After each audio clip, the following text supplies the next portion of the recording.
On today's episode, the day has come, my friends, where we make our final push into Santiago de Compostela. And once inside, things get strange. Really strange.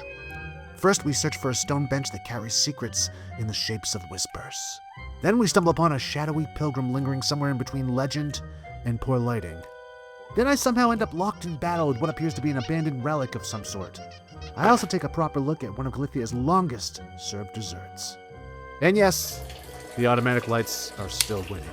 All this and more as I walk into Santiago once again with the Camino tellers. Don't touch that dial. Un momento, por favor. After not the best night's sleep, thanks to the fact that it was Saturday night in Peppertown, that's Padron, I rolled out of my bunk around 5 a.m. By 5:30, I was out on the cool cobblestones making my way out of town. The plan was simple. Meet up with the Camino tellers around 8 a.m. at the Albergue about 10 miles up the road in Teo. No problema. Now, I mentioned this some episodes back, but it's worth repeating. If you are staying in a bigger village or city on the weekend, leaving before sunrise might not be your best move. Do as I say, not as I did. Again. At that hour, the night's still going. Partygoers, barflies, they're just spilling out into the streets. A little drunk, a little unpredictable, and often right on the same path you're trying to follow out of town. It never fails. If you have to leave early, plan ahead and use the buddy system. I've never had any real issues aside from some catcalls. Do guys get catcalls? Whatever. But it's not the most comfortable feeling either.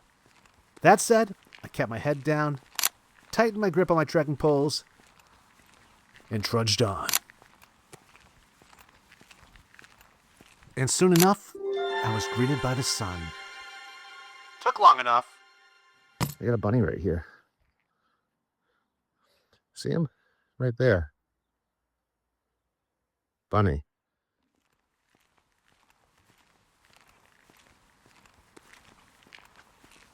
Wasn't even afraid of me. Anyways, that tells me humans have been feeding them. Huh? Fun fact. The origin of the word España comes from Hispania, the name given to Spain by the Romans, and it means, literally, land of rabbits, due to the abundance of this animal on the Iberian Peninsula. Look at that, only a couple minutes in, and we're already learning new things.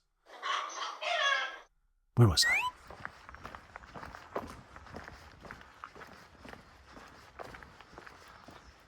And then suddenly, we were together again, and preparing for rain. This would be, if it in fact happened, the first rain of my entire trip. But almost as fast as those ponchos went on, they came off. And just in time for first coffee. It was nice to finally catch my breath and recalibrate with my friends. In just a few hours, this would all be over. And it got me thinking, what had we actually learned out here this time?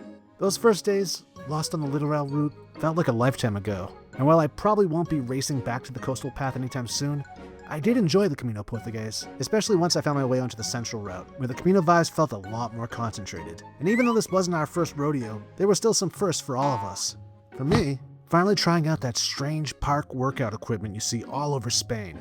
I've been walking past these things for years, and always a little curious. They call it calistenia, or calisthenic workout parks. Sometimes, which are more geared towards seniors. You've seen these things. Weird, wonky, scissor-kicking rigs, exercise benches. Yeah, that's a thing. Santiago, here I come.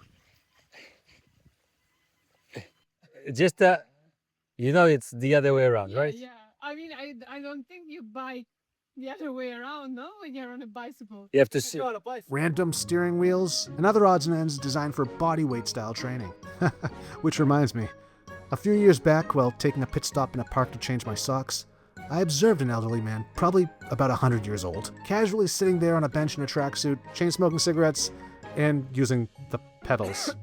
So, take from that what you will. I'm still not entirely sure what a few of these machines are for, or what exactly I was training for at this point, but I appreciated Spain's efforts aimed at public fitness. Viva España!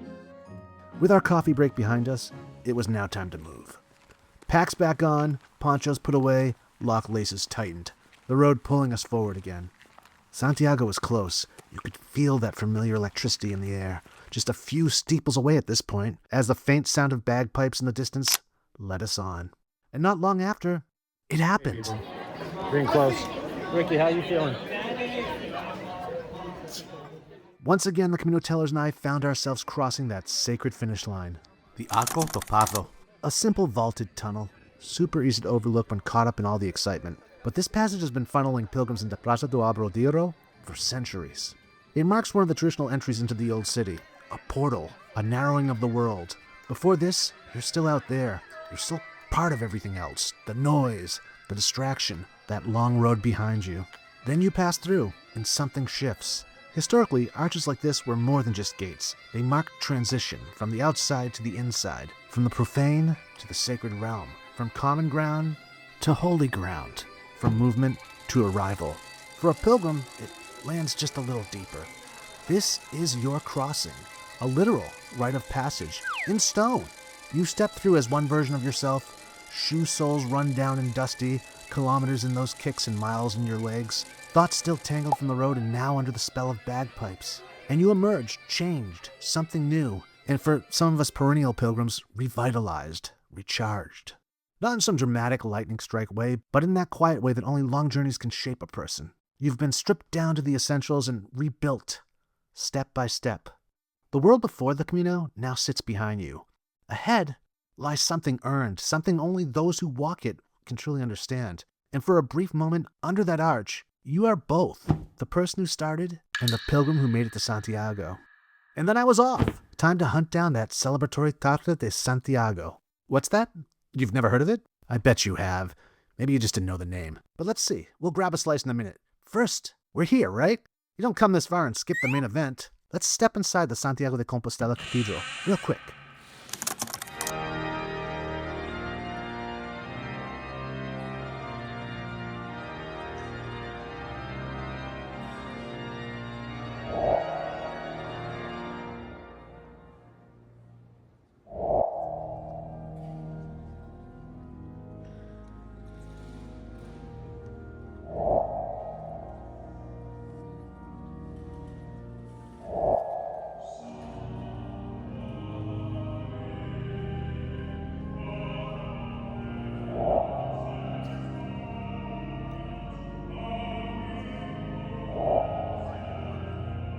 If you don't already know, we are observing the legendary Porto Fumiero in its natural habitat, Santiago de Compostela Cathedral, or Catedral de Santiago.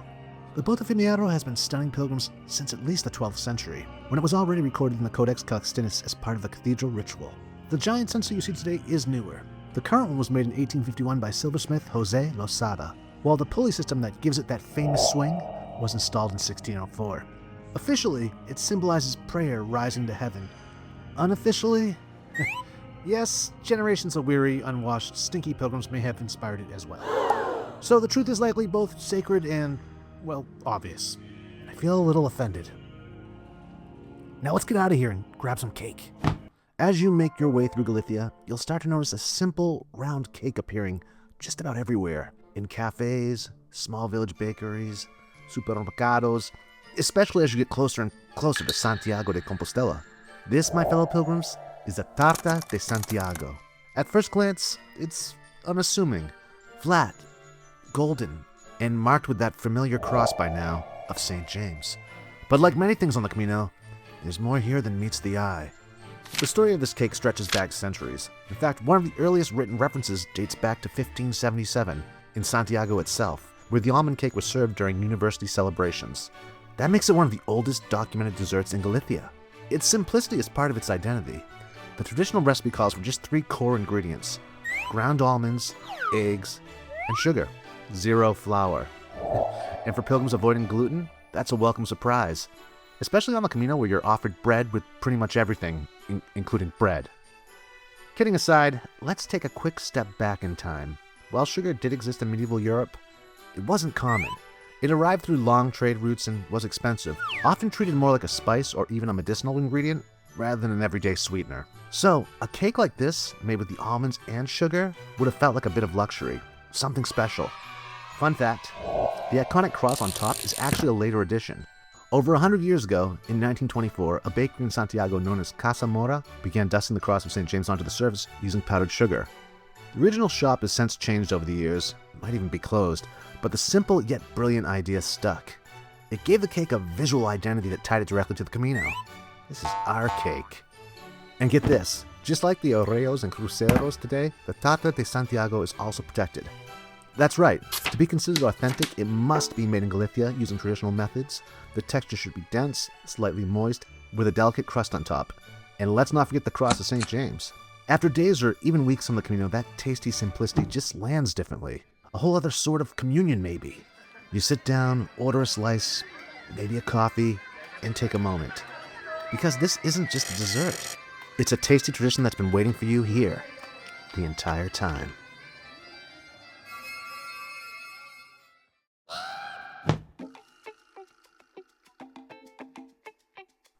I don't know about you, but after all that, I think some cake is in order. Okay, Pilgrim, roll up those fancy merino sleeves and let's do this. And no excuses. This cake is naturally gluten-free. That's right. No flour, no tricks, no gimmicks, just a handful of ingredients that have been getting it done for centuries. And most importantly, super easy to make. First, we start with the almonds.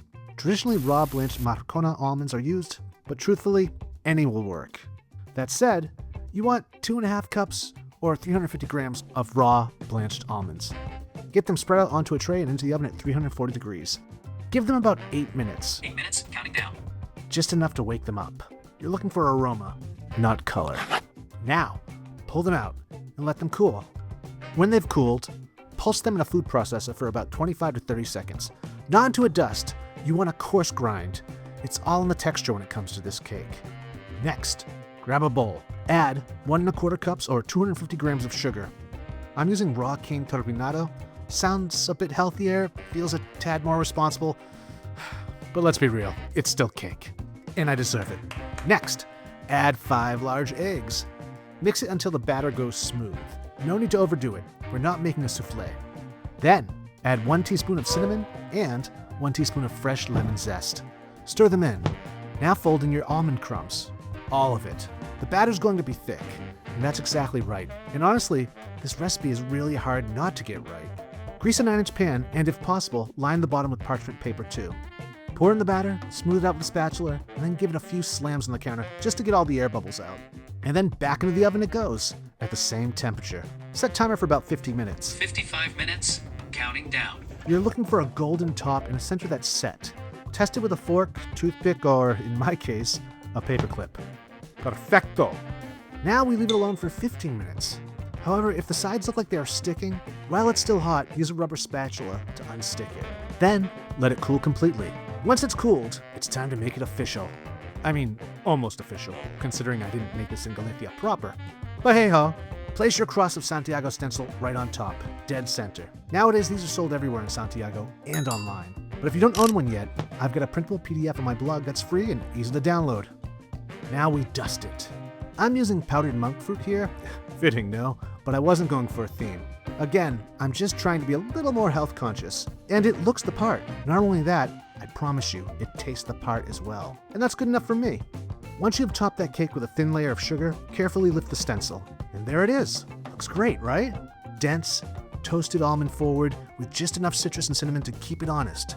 Again, after all those miles, trials, smiles, and tribulations, and possibly blisters and bedbugs, Tarta de Santiago is the perfect prize waiting for you at the end of it all. And now we leave Erica and Ricky behind and head out with Sir Oliver of the Camino Lovers in search of a very mysterious bench. Just a short stroll from Santiago's old town, in the leafy Parque de Alameda, there's a simple stone bench that most pilgrims miss. At first glance, it's nothing special. A curved slab of granite set beneath the trees, facing out toward the city. But finding it is part of the experience. There are no big signs pointing the way. Most pilgrims only hear about it from someone else, then wander the park a bit, scanning benches, wondering if they've already passed it. And that's exactly what I did. Or rather, what I did with my buddy Sir Oliver of the Camino Lovers. But if you want to save yourself the loop, head toward the gazebo. And just behind it, in the southeast corner of the park near Avenida de Juan Carlos I, you'll find it tucked quietly along the edge. Sit down at one end, lean your head back, and turn it in towards the bench. Then say something quietly. Your voice will travel, smoothly, almost magically, all the way to the other end. So folks, look, he's right over there. Oliver's over there, but his voice is right here. Say something, Oliver. Okay, I gotta say something. My name is Oliver. Yeah. Isn't that that crazy? Welcome to Santiago's Bancos dos Namorados, or the Lover's Bench.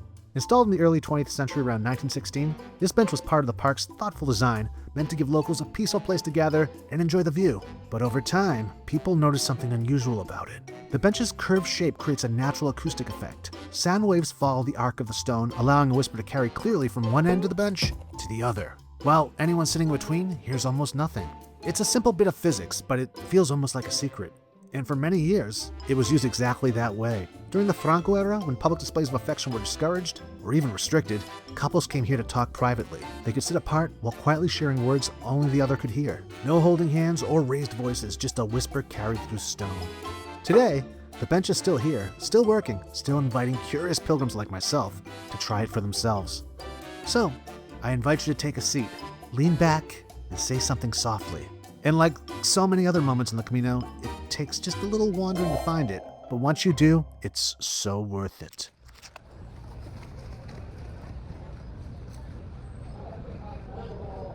Sin tu día no hay camino. And then, before you know it, it's evening here in Santiago.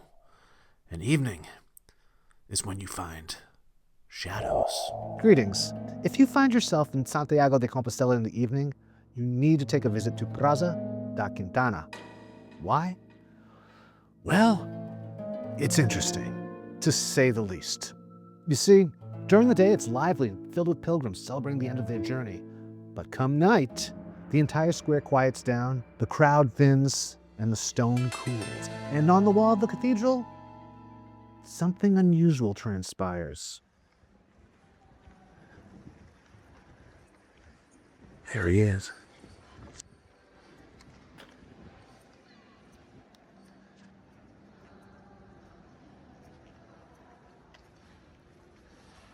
You see it?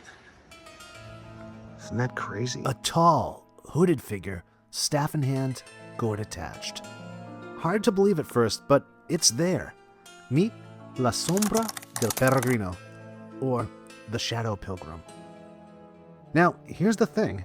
This is actually not medieval in origin. It's not an ancient sculpture or hidden relic. It's nothing more than pure coincidence, if you can believe it. Truth is, the effect comes from modern lighting installed in the late 20th century. A wall-mounted lamp hits a granite column at just the right angle, casting that eerie silhouette across the wall of Santiago de Compostela Cathedral. Uncanny to look at and completely unintentional in design. That column I also believe to be anchoring the cathedral's lighting rod system, likely part of the stone housing or structure associated with grounding. You can spot a similar column in front of the cathedral that does not cast the same shadow, which shows how specific the angle and lighting need to be for this effect to appear. And of course, once people noticed it, the stories followed. The most commonly told legend is about a priest who fell in love with a nun from a nearby convent. They met in secret and planned their escape together. One night he waited for her here on the square disguised as a pilgrim, but she never showed up. According to the story, he's still waiting. The setting also adds another layer. This square was once a cemetery known as Quintana de Muertos, or Quintana of the Dead. Knowing that, it's easier to understand why some believe this figure is a restless soul, lingering in a place where the living and the dead once met. At the end of the day, Pun intended? there's no logical explanation for this. No single story or legend or folk tale that can be confirmed. Just a modern shadow in a medieval setting and the meaning pilgrims have given it over time. And that's what makes it magical. After walking the Camino, you arrive here in a charged state. Tired, reflective, maybe a little raw. And here you are, standing beside a column tied to a lightning rod, watching the shadow of a pilgrim like yourself that was never meant to be seen. Coincidence? Maybe. But in a place like Santiago, it doesn't always feel that simple. And that brings us to the end. Thank you so much for joining me on this journey. It's been quite the experience. I've learned a lot, and I hope you did too. A big special thanks to Erica and Ricky and the Camino Tellers, especially for some of that footage used in today's episode. If you don't know by now, I designed Camino-specific gear built to make your adventure smoother. You can check it out at shelltoucher.com. And if you want to support independent content like this, please like, comment, and subscribe. It helps more than you think and keeps the videos coming. Also, consider sharing this series in Camino-friendly spaces too. And once more, I send you a sincere Buen Camino. Oh, shell toucher, walk beside me. Oh, Oh, shall touch her down the old stone way. Side by side through starry nights and laughter. We'll sing, we'll laugh, we'll la la la all day. Oh, shall touch her la la la all day.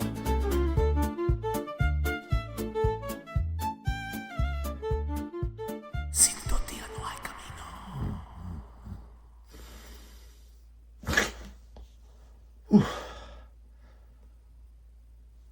What was that all about?